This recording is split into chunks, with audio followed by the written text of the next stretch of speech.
Hi everyone, it's Lisa from Been There Got Out. Let me the invite, and then this should work. There, you Okay, did it. how are you? Good. How are you? Good, thanks. Okay. So I was looking at my notes from our last conversation. I'm like, there are so many things that I wanted to talk about with you, and I was trying to narrow it down. Yeah, for sure. So yeah, do you want to just introduce yourself again? I know we've had our lives before, but just introduce yourselves in case people haven't met you here. Yeah, sure. I'm a New York State divorce lawyer. I've been practicing. Well, let me start at where I am. I am about an hour and a half or a little bit over an hour north of Manhattan. I've been practicing divorce and family law since 2000. Thousands of cases, thousands of hours of training in all the surrounding areas. So Ulster, I used to practice in Albany, so I used to do Saratoga and Albany County, Montgomery, Fulton, Schenectady, now Ulster, Dutchess, Putnam, Westchester, New York City, Rockland, Orange, all the surrounding counties. We are a 12-member divorce and family law firm. So there's multiple other experienced lawyers here and a pretty competent staff. So that's my background. Yes, and you're one of the few lawyers who has training in domestic violence too. I do. And you know, it's funny. They don't really. So when I first started out, they were really pushing the domestic violence. This was when I say first started out, probably about 2001, 2002. They were pushing domestic violence trainings and they were so easy to access. They're not quite as easy to find, at least in my experience now, as they used to be. So I have the big binder, you know, when you do the power control wheel and you go through all the multi facets of domestic violence. But I think now it's funny because I think it's become more pervasive. It's become more insidious and more complex in that there's so many other dimensions to it. It's, you know, back then it was just, you know, power and control. We just, you know, started really dealing with that as a profession. And it was mainly seeing the physical abuse, but now it's evolved so much that it's so many little things that we should be recognizing along the way. And you would imagine that you would guess there would be more training for professionals in my area to recognize those little things, but I almost find like maybe there's less. Or Wow. maybe they don't publicize it enough. So I get our lawyers, everyone at this office takes, you know, let's say for example, you're supposed to take 24 hours of CLEs per 2-year cycle for lawyers, right? Our lawyers tend to take 70 to 100. And just Wow. immersed in this area of law, so we want to be the best we can at it. But like, I don't see a whole lot of domestic violence trainings coming across our desk. Not from the Bar Association, not from the top of the craft, divorce and matrimonial law trainings that we take. So I just don't see a whole lot of it. I mean, I've taken them in the past and I've dealt with the process and dealt with the experts, people such as yourself, domestic violence advocates, even law enforcement in dealing with it. But they should offer more trainings for us. We could use it. Yeah. Oh, you're giving us ideas because you know we've trained lawyers, but in Barbados, and we're in New York like you. We're all New Yorkers. And Dennis, I don't know people who haven't seen us talk before. You and I went to the same university, but we're a year apart, which is crazy. And one of your offices is like 12 minutes from where I live, probably. So there's just crazy coincidence. Yeah. But anyway, okay, so let's start talking about some of the things that I wanted to get to. I started thinking about, and I didn't mention this to you on our last call, but I started thinking about how during my divorce, I had a really excellent divorce attorney who I interviewed later because we're having this book come out, and he gave me some red flags of what what might indicate that there's a high conflict divorce on the horizon. Yep. And mine at the time, I had no idea that I was even in an abusive relationship because it was so insidious most of the time. But he said that one of the factors is if someone is in an abusive situation, if they are a victim, not just that they're dealing with an abuser, but a lot of it has to do with how hard it is for them to get out of the relationship because of the codependency issues and because they keep taking the person back. And how we know that it's an average of 7 to 9 times to successfully extricate oneself from an abusive relationship. And you and I started talking about how other people can sometimes influence someone's staying in that toxic relationship. I think when you and I had our own little private meeting about this, I was talking about how a community, like certain cultures, might influence people to stay in the marriage, and how there's all kinds of expectations about what marriage is really like. So Right. I'm not sure if you want to start talking a little bit about that, or if you want me to hit you with some specific question. Yeah, I think I mean, look, I think there's certainly multiple different components to that. I think the cultural, I think religious, I think just even familial, traditional things. Because I know even so I'm Italian American, 3/4 Italian, Italian American, and in our families years ago, you didn't divorce. That's what marriage was like, you know? That's what it was supposed to be. That's what your life was supposed to be. And you have like, oh, we don't divorce our husbands or our wives. It's become, and even just socially, I think socially it's become more acceptable to be divorced. But you think 30 years ago, it was unheard of for you to. So I think to get yourself out of the relationship, you will be prepared. It can be an uphill battle because you will have family, you'll have religious, cultural, and even social obstacles to overcome. So what do you do if you're not one of those things? You need to be the support, right? You need to be the support to help them get over the hurdles. So you need Yeah, one that sees, and and we talked about this in our last conversation. That's a tough place to be. And I've exactly. personally been in that situation because here's what happens. You as the friend, you care about your friend, right? You say, hey, this is not healthy. You got to see this. You got to get out of it. You got to get help. Maybe you say the hotline. Maybe you say talk to a counselor. Maybe you say domestic violence advocate. Maybe you give them tools, or even just kind of like put it in front of them, or just like say, hey, I saw this stuff about the hotline the other day. Maybe interested in this pinwheel I came across, and just let them see it and kind of plant the seeds a little bit. But Hmm. mind, what's going to happen is once the abuser realizes you're doing that, they are going to do everything they can, not just to shut you out of the process, to alienate you completely. So what they're going to want to do is get their arms around the person and say, hey, stay away from that Sally or that Joe. They're a bad influence. Stay away from those people. They just want to break it. They're just jealous of our love. They're just unhappy with their life and they don't have what we have. We're a different thing. Stay away from them. You know what I mean? And I will tell you, my experience is most of the time you get shut out. User, because now you've got to think about this situation. Somebody's been in a relationship with someone for 10 years. They've been completely brainwashed to fall in hook, line, and sinker to what the abuser's trying to sell. Okay? They're selling this proverbial bill of goods of, hey, I only text you 25 times a day because I love you. Right. I don't want you, you're only going to wear these clothes when you go out because I just don't want anything to happen to you. You don't have to work and have your own job or have your own profession because I'll take care. I want to take care of you. We talked about this, the care versus control, Right, remember? right.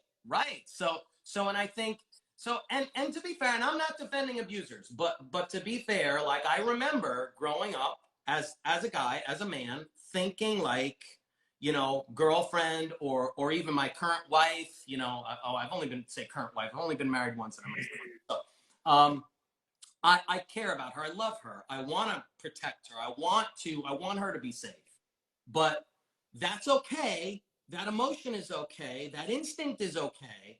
But once it gets to where you're saying you can't, don't do this, I'll be upset if you need my permission for. Once you get from the, hey, I'm just worried about you.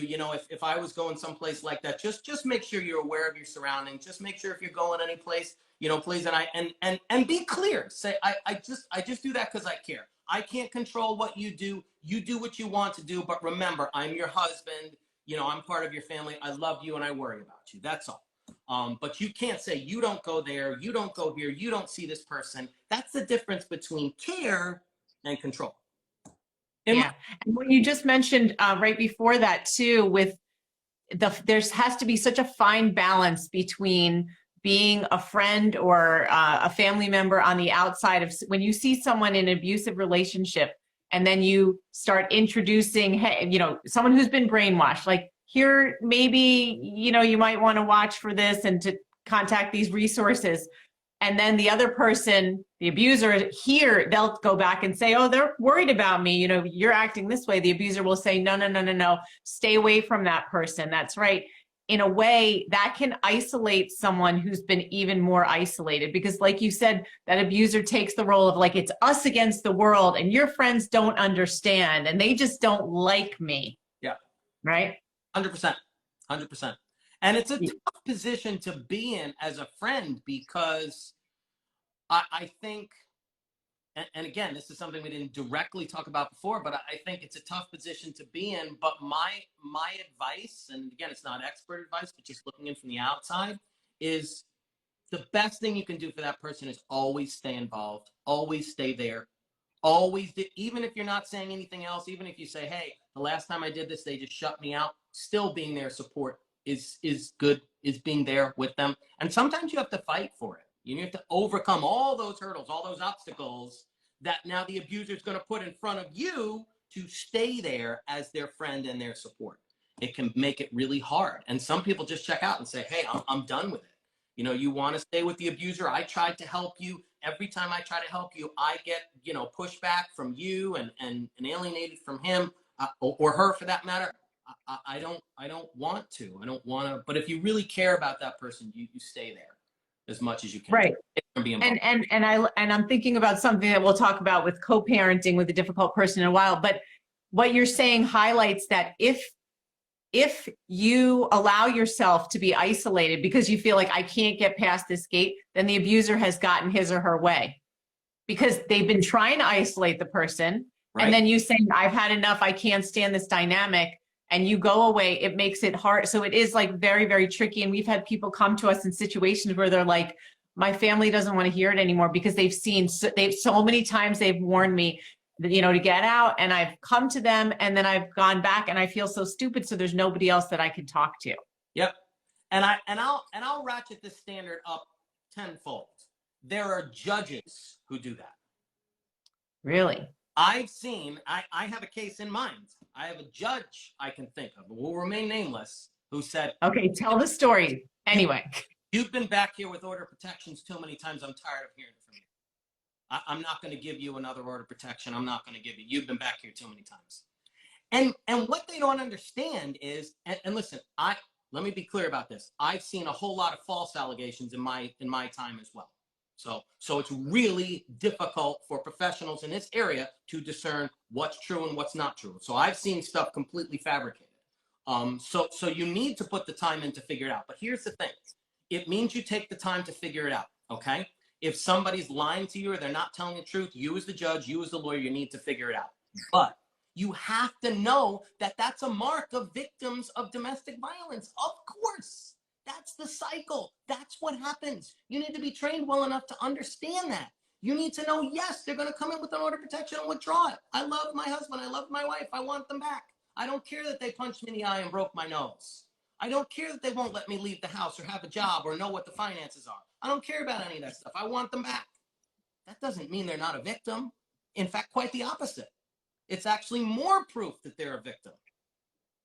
Yeah, exactly. And that involves, like, the whole thing with the brainwashing and people who are not schooled in domestic violence. It doesn't make sense because it's so illogical. Right. And that again isolates victims. So they'll say, why would you want to stay with someone that hurts you? Right. But the person in it makes excuses or valid that, they have their reasons, and it's hard unless and unfortunately you haven't been in it. I mean, fortunately you haven't, but unfortunately for people who don't understand, it comes back to that whole isolation thing. Yeah.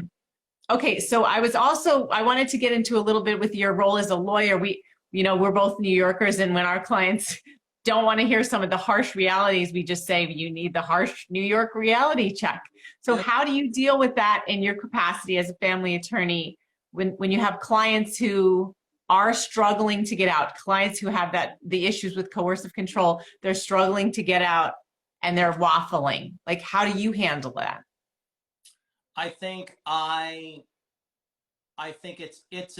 it's a delicate balance between dealing with someone with kid gloves, right? In that, by using that expression, I mean, you want to be empathetic, you want understanding, you want to listen. And in some ways, I don't even come at people, and forgive the expression, in that situation head on. Like to try to do is just repeat what, so you ever heard something called looping? Yes, of course. So you're like saying things back to what people to make sure they under, you know, they're clear that you understand what they're saying.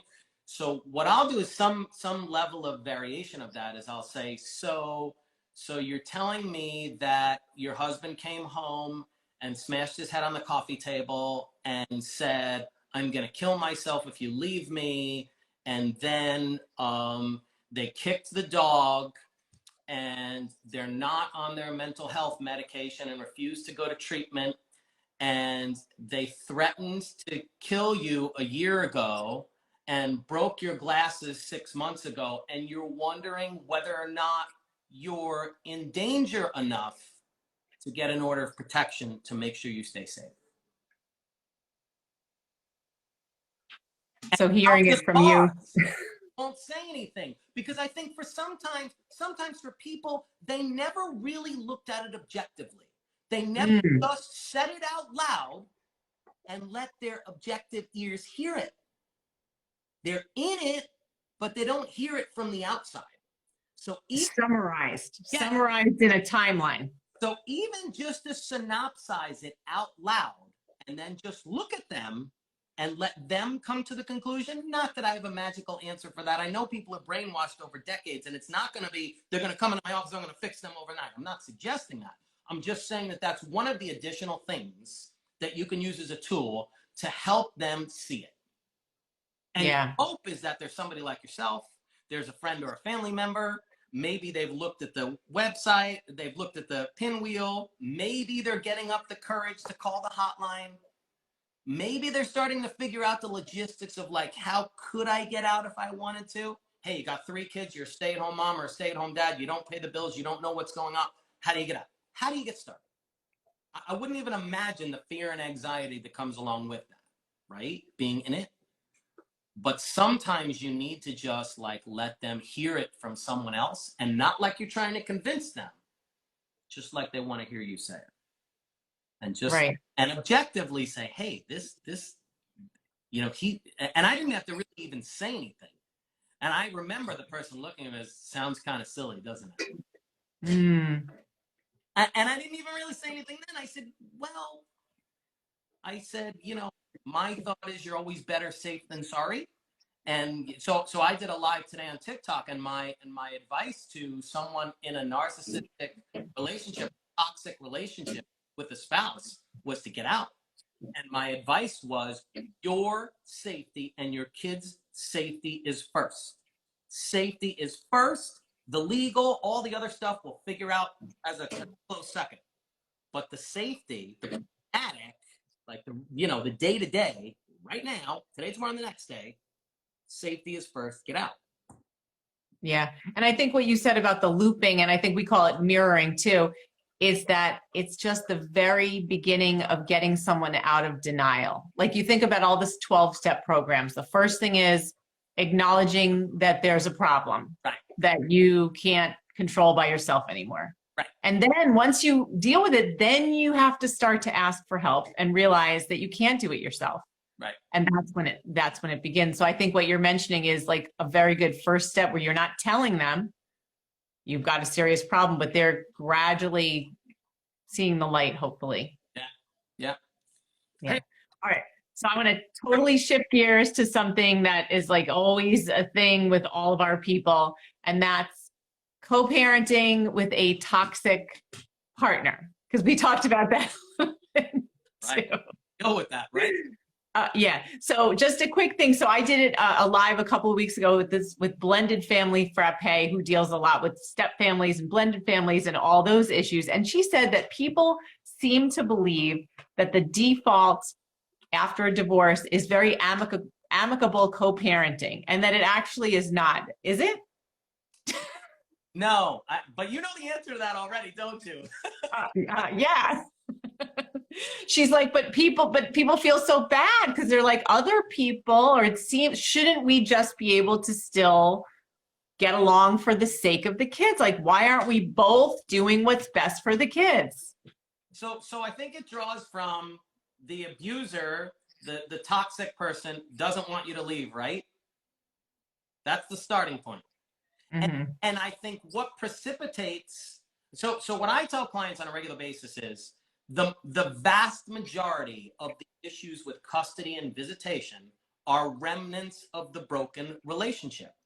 It's Mm. toxic person that is still so burned by the fact that you got out, they are trying to keep reeling you in through the custody and visitation thing. Reel you in, reel you in, reel you in. 9 times out of 10, that has nothing to do with the kids. Nothing. Not one single thing to do with the kids. It's about the broken relationship and feeling spurned by that broken relationship in varying degrees and varying shapes and forms. But I think especially with a toxic relationship, they are trying to reel you back in.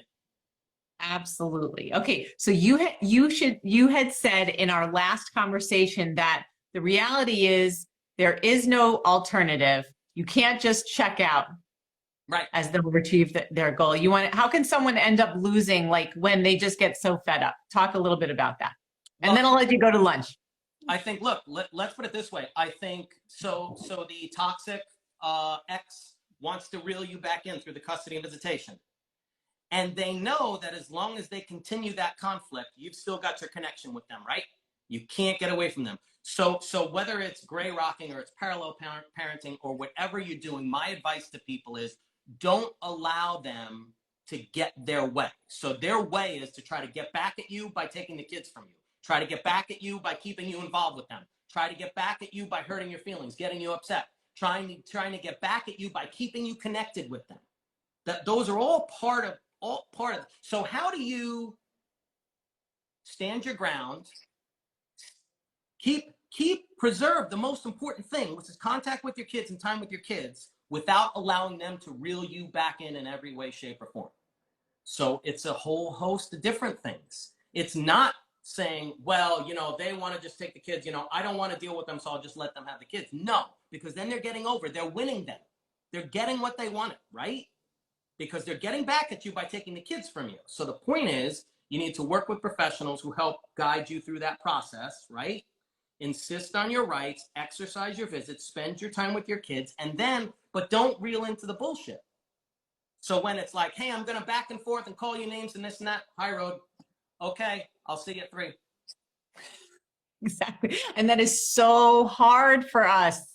Especially people who have been out where they're like, I took too much of it during the marriage. I'm not going to take it anymore. So I'm going to get into it and argue and explain why they're wrong. And the best thing you can do sometimes is if you have no obligation to respond to them, you say nothing. If they say you're a jerk and you're this and you're that, let it go. I know. Don't say anything. But now you got a record of it, right? You got a record of all this stuff. So you keep your phone, you do text, you do emails, you keep a record of everything. You use programs to share expenses and to go back and forth with communication. All the various apps that are out there, you can use those. So now you've got all your records. Don't let them reel you into their bullshit. Number one, don't let them keep reeling you back in. Don't take the bait, okay? No matter how hard it may be. And always make sure that your kids are your central focus. And there's a way to do those two things. It's not easy. It's hard. Some people will say, well, I'm just going to like gray rock and then and then they're going to say, well, you're not responding to my communications. You're not complying with exactly. back in court, blah, blah, blah. You need to have a lawyer who's accustomed to dealing with these back and forth litigation situations, and probably coach and probably counselor. You need a team to help you go through this process. Right. The table. You want to hire me? You want me to hire you and pay you money and this and that? All I'm saying is I want you to live your best life. I don't want you to allow them to reel you back in, but I want you to insist on what you're entitled to with your kids because you deserve that time with them. And your kids deserve that time with you. Right. With you not being obsessed with what's going to happen and what they're going to do to you, and that constant dread of like, if I'm not perfect, I'm going to be in trouble. Right. Right. Yeah. Excellent. I think, look, you don't want to pay the lawyer probably, $300, $400, $500 an hour to be guiding you through the entire process, day to day, minute to minute, hour to hour. But you can find coaches who have been through that process to assist you, or advocates or counselors to assist you in that way. So yeah, okay, maybe they're charging you for their time, but it's much more cost effective. And then for the big things, create a plan with your lawyer. You need the legal expertise at the outset to know what you're looking at, know the way the law looks at it, know the way the judges will address your situation, so you can get a comprehensive plan, okay? Get your situation sorted out, get a good order through your lawyer, talk with your lawyer about what each and every term means, use your tools, use your team, have them help you through the process. And that's how you really work through that really difficult process of being in a situation where you got a toxic ex and you got kids involved. Yeah, exactly. And it's like, you remember, we talked about, we showed you, I think during one of the last lives, the table. Yep. And, yeah. And, so you're the leg, you're the legal leg, you're the lawyer. Your job is to translate the case into the law to get the best orders. Right. Chris and I, as high conflict divorce coaches, often say, like, well, we're not lawyers. I am a state certified domestic violence advocate, not a therapist, but it kind of overlaps in some ways. But we're like the bedside manner that many of you guys don't have the time to be. So we'll be like getting you ready, get your stuff in order, get you ready to present in court, turn you from a puddle into a confident, organized person. Right. Who can defend themselves. And I got to be honest with people, when I put this on TikTok, or I put this on Instagram, people laugh. I don't want to do your job. I don't want to do other divorce coaches' job. I don't want to be a counselor. I know why that degree hangs on the wall. I know what my value and my experience can bring to the table for you. It is that legal expertise. It is giving you the guideposts. It is telling you how to be successful in court. But I don't want to charge you, $400 or $500 an hour plus to say, should you respond to this text I got at 6 o'clock tonight? And it's not because I don't care. It's because I know that's not cost effective for you. Right. Like we say, you know what you know. Right. So you know what you know, we know what we know. Right. There's a difference, and everybody has their roles. Right. And it can work like that. Yes. I didn't mean to put All right. I meant to put it like that. All right. So Dennis, I don't want to take up more of your time. It's lunchtime and we're in the same time zone. But thank you so much for coming on again. Yeah, you're welcome. I'll come on anytime. Okay. Well, I'll ask you back. Okay. Sounds good. All right. Good. Thanks, everybody. We'll talk to you later. Take care. Bye-bye. Bye.